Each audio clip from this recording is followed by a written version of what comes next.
सबको लगता है। वैम्पायर। मेरे दोनों बच्चों को जन्मदिन की बहुत बहुत बधाई हो। अब तुम दोनों 21 के हो गए हो, थोड़े तो समझदार बन जाना। बहुत परेशान करते हो मुझे। अरे माँ, चाहे हम कितने भी बड़े हो जाएं, लेकिन तुम्हें परेशान करना कभी बंद नहीं करेंगे। वो तो हम दोनों का सबसे फेवरेट काम है। जतिन और आर्यन का आज 21वां जन्मदिन था। रात को वो अपना बर्थडे सेलिब्रेट कर रहे थे, तभी बाहर से एक अजीब सी आवाज आई, जैसे कई सारे पक्षी झुंड बनाकर एक साथ विलाप कर रहे हों। हे भगवान, आज के दिन में इन चमगादड़ों को आना था क्या? न जाने क्या अपशगुन फैलाने आते हैं।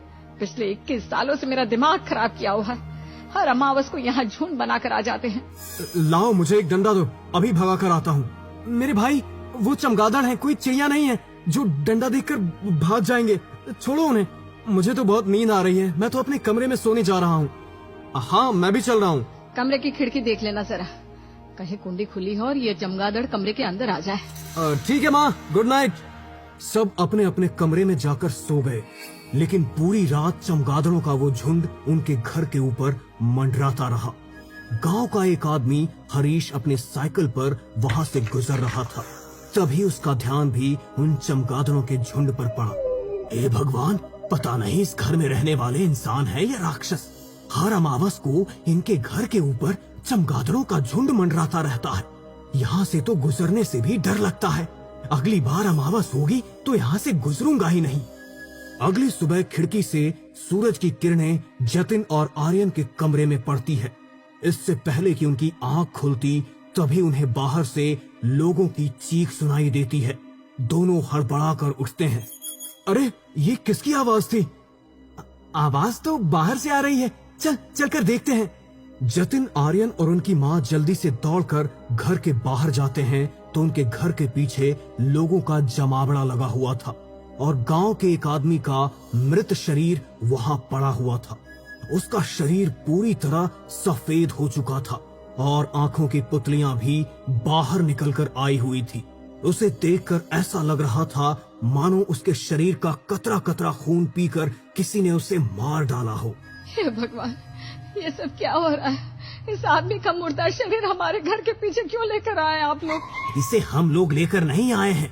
सुबह जब मैं और हरिया खेत की तरफ जा रहे थे, तब कुछ अजीब सी गंध आई हमें। यहाँ आकर देखा तो इसका मृत शरीर पड़ा हुआ था। कल तुम्हारी ही छत के ऊपर चमगादड़ मंडरा रहे थे ना?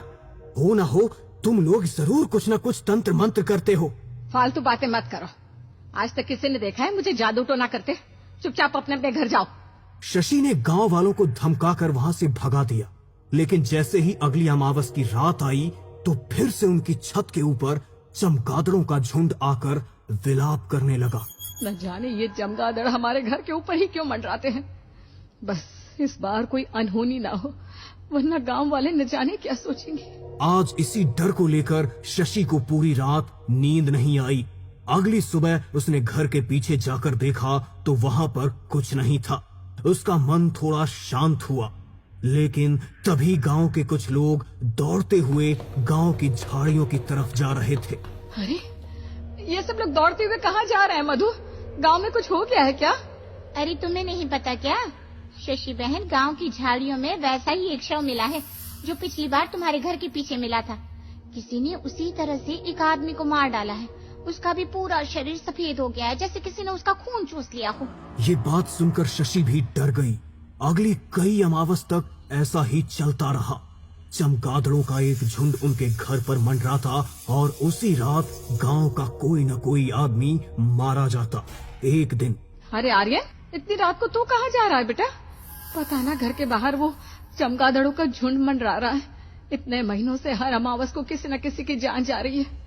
हाँ, आज अमावस की रात है, तेरा घर से बाहर निकलना ठीक नहीं है। लेकिन माँ, मेरा जाना जरूरी है। नहीं, मैं तुझे कहीं नहीं जाने दूंगी। देखो माँ, गांव में जो भी हो रहा है वो मैं समझता हूँ, लेकिन इस वक्त मुझे जाना ही होगा। आर्यन जबरदस्ती अपने घर से निकल जाता है। जब वो घर से निकला तो घड़ी में रात के 11 बजे हुए थे। वो देर रात लगभग 2 बजे अपने गांव वापस आया। वो गांव की झाड़ियों के पास पहुंचा ही था कि तभी उसे किसी की चीख सुनाई दी। उसने सामने की तरफ देखा तो एक वैम्पायर झाड़ियों की तरफ खड़ा था।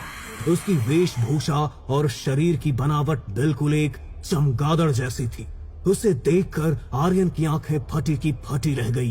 वो बुरी तरह डर गया।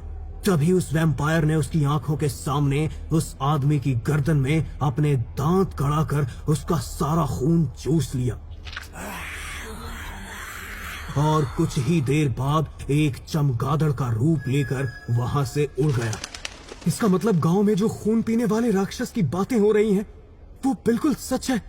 लेकिन ये वैम्पायर अचानक से हमारे गांव में कैसे आने लगे? आर्यन दबे पैरों से झाड़ियों की तरफ गया तो किसी गांव वाले का मृत शरीर वहां पड़ा हुआ था। आर्यन उस आदमी को उठाता है। तभी कुछ गांव वाले दौड़ते हुए वहां पहुंच जाते हैं, लेकिन आर्यन को वहां देखकर उनके रोंगटे खड़े हो जाते हैं। अच्छा, तो तू ही है वो पिशाच जो गांव वालों का खून चूसकर उन्हें मार रहा है। आज तो हम गांव वालों ने तुझे रंगे हाथों पकड़ा है। अब तो हम तुझे छोड़ेंगे नहीं। अरे, तुम सबका दिमाग खराब हो गया है क्या? ये सब मैंने नहीं किया। मैं तो अस्पताल से लौट रहा था और मैंने इसकी चीख सुनी तो मैं यहाँ आ गया और मैंने उस वैम्पायर को इसे मारते हुए देखा है। उसने इसे मारा और फिर चमगादड़ बनकर यहाँ से उड़ गया। अरे, तो इस गांव में चमगादड़ों का लेना देना भी तो तुम लोगों से ही है। तुम लोगों के घर पर पिछले 21 सालों से चमगादड़ मंडरा रहे हैं। व्यर्थ में तो किसी के घर पर वो नहीं मंडराते। जिस दिन गांव में तुम्हारे घर के पीछे वो पहली मौत हुई थी ना, उसी दिन तुझे खत्म कर देना चाहिए था। तो गांव में इतने लोगों की जान नहीं जाती। लेकिन कोई बात नहीं, तब न सही तो अब सही। आज तो हम तुझे मार कर ही रहेंगे। खत्म कर दो इसे, मारो। गांव वालों की चीख सुनकर शशि और जतिन भी वहां आकर इकट्ठा हो गए, लेकिन सब लोगों ने आर्यन को घेरा हुआ था। ये देखकर वो दोनों बुरी तरह घबरा गए। अरे क्या कर रहे हो तुम लोग मेरे बेटे के साथ? छोड़ो उसे। हाँ, छोड़ो मेरे भाई को। मैंने कहा मेरे भाई को छोड़ो। अगर तेरे भाई को छोड़ दिया ना तो ये पूरे गांव को खत्म कर देगा। यहाँ पर मुंगेरी की लाश पड़ी है और जब हम सब गांव वाले यहाँ पर दौड़ते हुए आए तो तेरा भाई यहीं पर खड़ा था। पहले लाश तुम्हारे घर के पीछे मिली और आज तेरा भाई हमें यहाँ पर मिला। ये देख, उसके मुंह पर खून भी लगा है। बार बार ये कोई संजोग नहीं हो सकता। आज हम इसे मार डालेंगे। गांव वालों, पीपल के पेड़ पर बांध दो इसे। बस, बहुत हो गया। ऐसा कैसे तुम मेरे बेटे को मार डालोगे? मेरे बेटे ने कुछ नहीं किया है और मेरे जिंदा रहते हुए तुम मेरे बेटे को हाथ भी नहीं लगा सकते। अगर किसी गांव वाले ने इसकी तरफ आंख उठाकर भी देखा ना तो अभी पुलिस को बुला लूंगी और एक एक को पुलिस के हवाले कर दूंगी। अरे तो बुलाना पुलिस को, कौन डरता है? देखो शशि बहन, हमें तुम्हारे लड़के को नुकसान पहुंचाने का कोई शौक नहीं है, लेकिन ये इसके पास खड़ा होकर क्या कर रहा था? आखिर इसकी सलामती चाहती हो ना तो घर में बेड़ियों में बांध कर रखो इसे, वरना अगर तुम ऐसा नहीं